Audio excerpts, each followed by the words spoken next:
Good morning to all of you. Today we are going to start second part of motion. Previous video में हमने बात किया था distance displacement. इस second part में हम लोग बात करेंगे स्पीड, वेलोसिटी एंड एक्सेलरेशन. इस वीडियो में हम लोग बात करेंगे speed, velocity and acceleration. Okay, previous video में जो बात किए थे डिस्टेंस एंड डिस्प्लेसमेंट, जिसमें डिस्टेंस में no matter in which direction any object move, but in displacement direction is necessary. Okay, distance और डिस्प्लेसमेंट की बेसिस पर ही अब यहां पे हमारा स्टार्ट होगा स्पीड, वेलोसिटी और एक्सेलरेशन. ओके, तो सबसे पहले हम लोग बात करते हैं स्पीड. टोटल याद रखिएगा कि डेफिनेशन रटने की जरूरत नहीं है. डेफिनेशन जो है वो हम फॉर्मूले बेस पर ही लिख सकते हैं और बिल्कुल करेक्ट होगा. ओके, तो स्पीड इज इक्वल टू होता है, speed is equal to distance upon time. Speed is equal to distance upon time. Okay, define speed. It is defined as the ratio of distance and time is called speed. It means any object travel a distance per unit time is called speed. And the SI unit of speed is meter per second. Metre per second. तो यहाँ पे SI unit रटने की जरूरत नहीं है. SI unit जो है अगर हमें सिंपल वर्ड में लर्न भी है तो भी सही है, अगर नहीं लर्न है फिर भी हम लोग बना सकते हैं. जैसे डिस्टेंस यानी कि लेंथ, और लेंथ को हम लोग मेजर करते हैं मीटर में, और टाइम मीन्स टाइम को जो यूनिट यूज करते हैं वो second. Then SI unit of speed is metre per second. Okay, जिसे हम लोग इस फॉर्म में भी लिखते हैं और साथ में इस फॉर्म में भी लिखते हैं, metre per second. Next thing, v. Speed is denoted by v, distance is denoted by s and time is denoted by t. याद रखिएगा ये जो फॉर्मूला है v is equal to s upon t. It means speed is equal to distance upon time, जो कि आपके numerical के लिए बहुत इंपॉर्टेंट है. न्यूमेरिकल के लिए काफी इंपॉर्टेंट है, याद रखिएगा, फॉर्मूला याद होना चाहिए. नेक्स्ट स्पीड की बात हुई. नेक्स्ट आता है हमारा uniform speed. Uniform speed, uniform non uniform जब आता है नेम तो तुरंत माइंड में आता है ग्राफ. ग्राफ मीन्स अगर स्ट्रेट ग्राफ है that means uniform, and the curve graph that means non uniform. Okay, ठीक इसी तरीके से यूनिफॉर्म स्पीड में it means a body travel equal distance in equal interval of time is called uniform speed, no matter how long travel. It means अगर कोई object equal distance में equal interval of time में equal distance cover करता है तो हम लोग कहेंगे यूनिफॉर्म स्पीड है. इट मीन्स पहले 1 आवर में अगर उसने 30 किलोमीटर पर आवर के स्पीड से चला, सेकेंड आवर में भी वो 30 किलोमीटर पर आवर के स्पीड से चला, तो equal distance in equal interval of time. It means पहले आवर में उसने 30 किलोमीटर कवर किया, साथ में सेकेंड आवर में भी उसने 30 किलोमीटर ही कवर किया, तो equal distance in equal interval of time, then it is called uniform speed. Okay, next thing velocity. Velocity और स्पीड में कोई डिफरेंस नहीं है, बस जिस तरीके से डिस्टेंस और डिस्प्लेसमेंट में डिफरेंस था कि डिस्टेंस में डायरेक्शन की जरूरत नहीं होती, डिस्प्लेसमेंट में डायरेक्शन की जरूरत होती है। ठीक उसी तरीके से स्पीड में डिस्टेंस की जरूरत होती है और वेलोसिटी में डिस्प्लेसमेंट की जरूरत होती है। वेलोसिटी में डिस्प्लेसमेंट की जरूरत होती है, ध्यान दीजिएगा, वेलोसिटी में डिस्प्लेसमेंट की जरूरत होती है, जिसमें वेलोसिटी को भी एक तरीके से देखा जाए तो वेलोसिटी भी हमारा क्या है, स्पीड का ही फॉर्म है। Velocity is equal to displacement upon time. Velocity is equal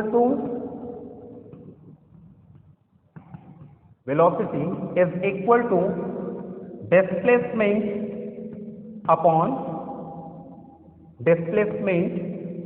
upon time. Okay, displacement upon time. Speed में बात किया गया था डिस्टेंस अपॉन टाइम और वेलोसिटी में displacement upon time. It means velocity में डायरेक्शन की जरूरत होगी, स्पीड में डायरेक्शन की जरूरत नहीं थी और वेलोसिटी में हमारे डायरेक्शन की जरूरत होगी। तो क्लियरली याद रखिएगा, हमने पहले भी कहा और फिर कह रहे हैं कि डेफिनेशन को रटने की जरूरत नहीं है, डेफिनेशन को हम लोग फॉर्मूले बेस भी एक्सप्लेन कर देंगे तो हमारा वो करेक्ट होगा। Okay, velocity is defined as the ratio of displacement and time is called velocity. Okay, and the SI unit of velocity is also meter per second. SI unit of velocity is also meter per second. Okay, next thing, physical unit. On the basis of physical unit divided into two parts, vector quantity and scalar quantity. पहले ही बात किया गया था पहले video में कि scalar quantity वो quantity होते हैं जिनमें डायरेक्शन की जरूरत नहीं होती है और वेक्टर क्वांटिटी वो क्वांटिटी होते हैं जिनमें मैग्नीट्यूड के साथ साथ डायरेक्शन की भी जरूरत होती है। तो ठीक उसी तरीके से हमने देखा कि speed is equal to distance upon time. Speed is equal to distance upon time, जिसमें बात हो रही है डिस्टेंस की, और हमें पहले से ही पता है कि डिस्टेंस जो है वो हमारा स्केलर क्वांटिटी है। डिस्टेंस जो है वो स्केलर क्वांटिटी है और डिस्प्लेसमेंट जो है वो वेक्टर क्वांटिटी है। जिसमें डिस्टेंस स्केलर क्वांटिटी है तो इसमें डायरेक्शन की जरूरत नहीं है, डायरेक्शन की जरूरत नहीं है। तो डायरेक्शन की जरूरत नहीं है, जब इसमें डायरेक्शन की जरूरत नहीं है तो इसमें भी, स्पीड में भी डायरेक्शन की जरूरत नहीं है। तो स्पीड में हमारा क्या होगा, स्केलर क्वांटिटी, और डिस्प्लेसमेंट में डायरेक्शन की जरूरत है तो डिस्प्लेसमेंट हमारा क्या हो गया, वेक्टर क्वांटिटी। जब डिस्प्लेसमेंट वेक्टर क्वांटिटी है तो वेलोसिटी भी हमारा वेक्टर क्वांटिटी। ओके, डिस्प्लेसमेंट भी हमारा वेक्टर क्वांटिटी। और याद रखिएगा कि वेक्टर क्वांटिटी को रिप्रेजेंट करने के लिए बस वेलोसिटी का सिंबल लिखने के बाद ऊपर arrow, this is the sign of vector quantity. Okay, next thing, acceleration. What is acceleration? तो क्लियरली याद रखिएगा कि acceleration ऐसे सिंपल वर्ड में बोला जाए तो सिंपल वर्ड में याद रखिएगा change in velocity with respect to time is called acceleration. It means acceleration is equal to change in velocity with respect to time. Okay, acceleration means change in velocity with respect to time. Simple word में definition भी याद रखिएगा, it is defined as the rate of change of velocity with respect to time is called acceleration. It is denoted by a change in velocity. It means final velocity minus initial velocity. Final velocity minus initial velocity is called change in velocity. Final velocity which is denoted by v and the initial velocity which is denoted by u upon t. Change in velocity with respect to time is called acceleration.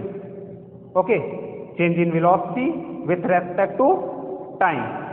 याद रखिएगा यहाँ पे initial velocity और final velocity क्या होता है।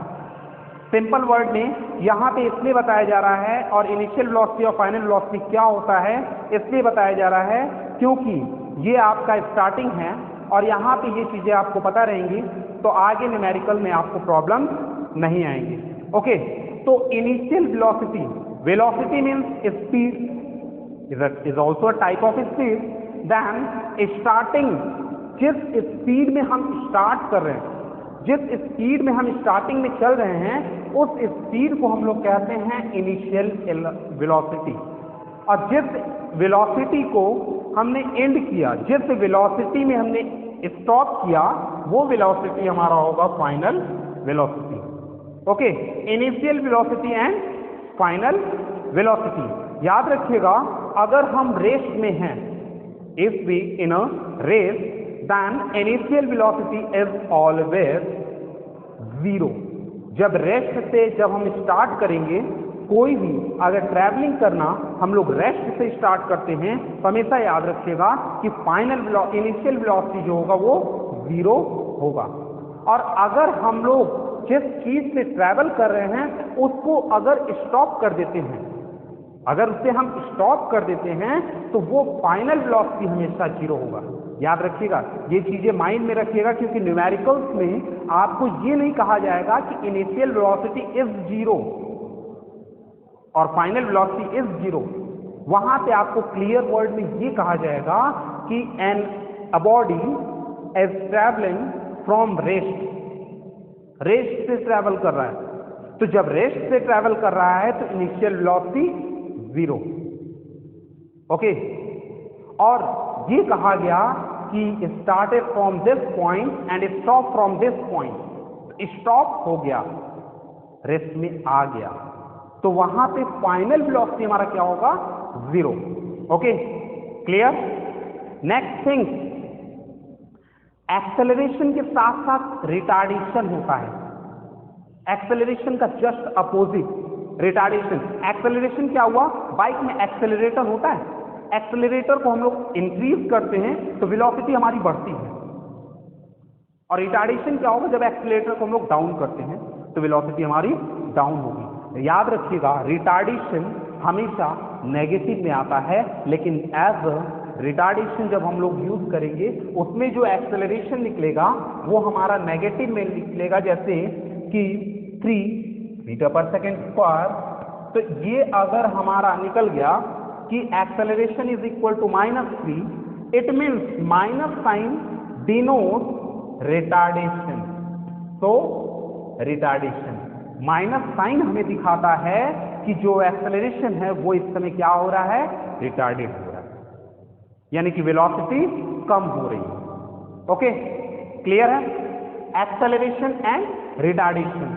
जब retardation word use करेंगे, यहां पे अगर हमें आंसर लिखना होगा तो रिटार्डेशन वर्ड यूज करेंगे तो ये माइनस साइन हमारा नहीं रहेगा। ओके, माइनस साइन नहीं रहेगा, वो केवल पॉजिटिव साइन के साथ आ जाएगा रिटार्डेशन वर्ड यूज करने के वजह से। ओके, क्लियर है। अगर इसमें किसी को भी थोड़ा सा भी अगर कंफ्यूजन होता है तो जरूर पूछिए, अगर प्रॉब्लम होती है तो उसे जरूर सॉल्व करिए, बताइए उस प्रॉब्लम को कि क्या प्रॉब्लम है। क्योंकि याद रखिएगा इस पूरे चैप्टर में, फर्स्ट चैप्टर में यही स्पीड और वेलोसिटी और एक्सेलरेशन, इसी के बेसिस पर आपका सारे आगे टॉपिक्स होने हैं, जिसमें first equation of motion, second equation of motion, third equation of motion है। और साथ में इन्हीं फॉर्मूले के बेस पर सारा फॉर्मूला बनना है आपका और न्यूमेरिकल होना है। तो याद रखिएगा नेक्स्ट वीडियो में हम लोग बात करेंगे न्यूमेरिकल्स की, स्पीड और वेलोसिटी और एक्सेलरेशन के बेसिस पर जो न्यूमेरिकल्स हैं उन न्यूमेरिकल्स के बारे में बात करेंगे। ओके, तो अगर अब तक में कोई कंफ्यूजन होता है तो इसे जरूर पूछिए और कोशिश करिए कि जल्द से जल्द बुक परचेज करिए, जिससे आप प्रॉपर वे में अपना स्टडी कंटिन्यू कर सकें। वैसे क्या है कि जितना सर बता रहे हैं बस वही आप पढ़ लें, खत्म। जब आपके पास खुद की बुक परचेज करके रखेंगे, परचेज करेंगे